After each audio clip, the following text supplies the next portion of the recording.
Right, to the bench then. So I've got the truck here, and I just want to do a shout out to a guy on YouTube. He's got a channel, My Mate Vince. He did a really good sort of repair job on one of these. He picked it up with a bunch of stuff and worked out, spent a lot of time doing it. It frustrated me a little bit because as a child, I had explored my Truckertronic and taken it apart, so I knew how it worked. And when he was doing the video, he was exploring it. He'd already fixed it by the time, obviously, he'd done all the videos and everything. But I knew exactly where his problems were. But you know, he worked his way through it and found it, which made me think when I got this one, well, I could rebuild it. I could get a selection of gears to fix this, but it is so noisy. You've got literally a truckload of nylon gears meshing against each other, grinding against each other. It absolutely devours the batteries. So I had so much fun doing the modification on the Barbie car. More fun because I did the Barbie car first and then I did the Beetle. I enjoyed doing the Barbie car more than I enjoyed building the kit for the Beetle. So that got me to thinking about this and improving it. So that's what I intend to do. I intend to upgrade this, turn it into something a bit better. So I've got most of the screws out. I'll just whiz these ones out. We can have a look at the condition of the gearbox. I've already disconnected various things inside. So this is the fifth wheel. It's a little spring actuated thing here with a small lever just there that is operated on a cam and drops the fifth wheel up and down.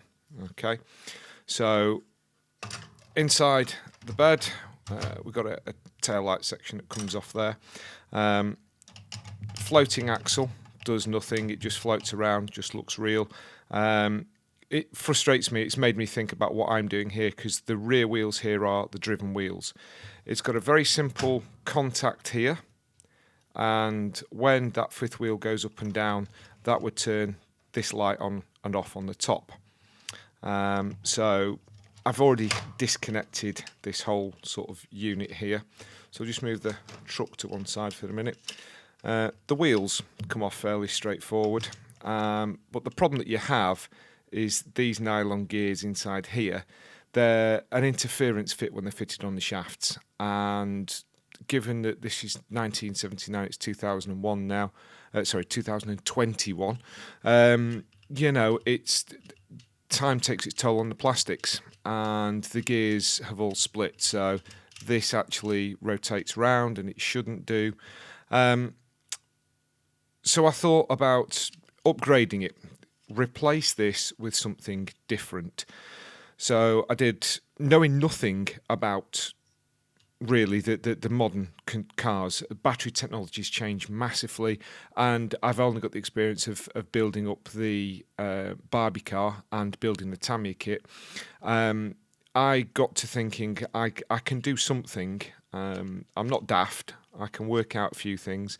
So I was trying to find a motor that would be able to fit in this same sort of frame size, and then work out that it'll have enough power to do enough speed and gear reduce it down. But I wanted to avoid all these gears and the noise that it makes. Maybe put some kind of bearings on the axle so it runs better. Put a proper speed control in it, because this just ran forwards, or there is a sort of a lay shaft in the box in here, so it actually has like this back gear over here, which would do an extra gear reduction for reversing manoeuvres. One of the problems that you have is with an axle that is so far, the driving axle so far from the steering wheel, from there to there, the steering radius is massive. So in my thoughts, and I'm still at the thought process, to try and rebuild that way, or rebuild it that way and put the floating axle behind, which is more like real trucks do actually on the roads, because the steering radius will be much smaller with those two wheels closer together. So that would improve things. So I've got to come up with a design, finish doing some research into gears, gearbox, to work out how I'm going to achieve that. What I'm going to do with the front end, well, under the cab, there's quite a bit of space in here for being able to put stuff. The old electronics, massive, absolutely massive in comparison to the size of the new things. Front end, my mate Vince, he had issues with this not functioning.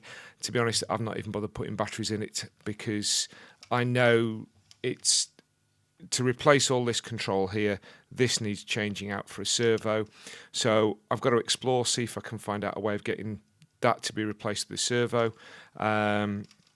There's enough space here. I do have a 4-cell sub-C cell NiCad pack. I know there's other batteries out there, the lipos, the lithium ions and stuff like that, but I also am aware that there are issues with those and the safety of them, and I'm quite happy with nickel metal hydrides. It'll do. So that's easily going to be able to fit in there. There is more than enough space here for speed controller, so I actually have proportional speed, proportional steering, the receiver, and I quite fancy making this thing have some lights. It's got the provision for lights on the front here, so some modification there. I'd like to be able to keep this flashing light here so that I know when the trailer is going to hook and unhook, so I'm thinking about that at the moment. Provision possibly for lights on this tail section that drops in there. I'd have to think about whether I'd add lights to a trailer at some point in time, but you know, things down the line. I've already had a little play with this mini servo. This is a really, really cheap thing. It came in an Arduino kit that I got to have a play with a while ago. So I've already had a little bit of an experiment. I could maybe mount this on here. I did a test linkage from this to be able to get this to go up and down. So I know I can get small servos that would fit in here. I know that a standard servo could sort of fit in there, and my electronics should go in there. So that's where I intend to go with this project. I want to get this going. So that's where I'm at with that, folks. Please, if you want to follow what's going to happen with this Truckertronic from paying more on eBay for it than my folks did in 1979 for Christmas, and it worked and it was brand new back then, and the inevitable cost of all the equipment to do this. Oh, something else I have thought of.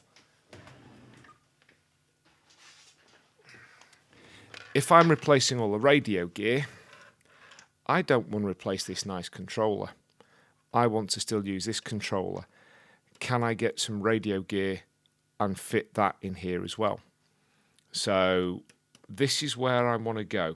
I'm thinking I want modern motor, proper speed, so it actually is proportional to that, proper steering as it was originally, servo on the steering, servo controlled so I can unhitch and hitch the trailer as I want, not relying on the cam system that it had originally. Swap the wheelbase around so it becomes shorter. You might be able to just see there's a big crack in that gear just right across there. Yeah, upgrade it. I think this would be more fun than building one of the kit ones. So if you want to follow this, if you've got any comments, any thoughts, any suggestions in terms of what motors, what gears or anything that I might be able to do, I'd like it to travel round about walking pace. I don't think it needs to go anything faster than that. And I did do a little bit of research. I have weighed it with that battery pack and the whole truck and the trailer. The mass of the whole unit is 1.7 kilos, so 1,700 grams. So those of you that are good with the physics, wheel diameter 45 millimeters. So walking pace 45 millimeter wheel. Yeah, I need to get that geared and speed controlled.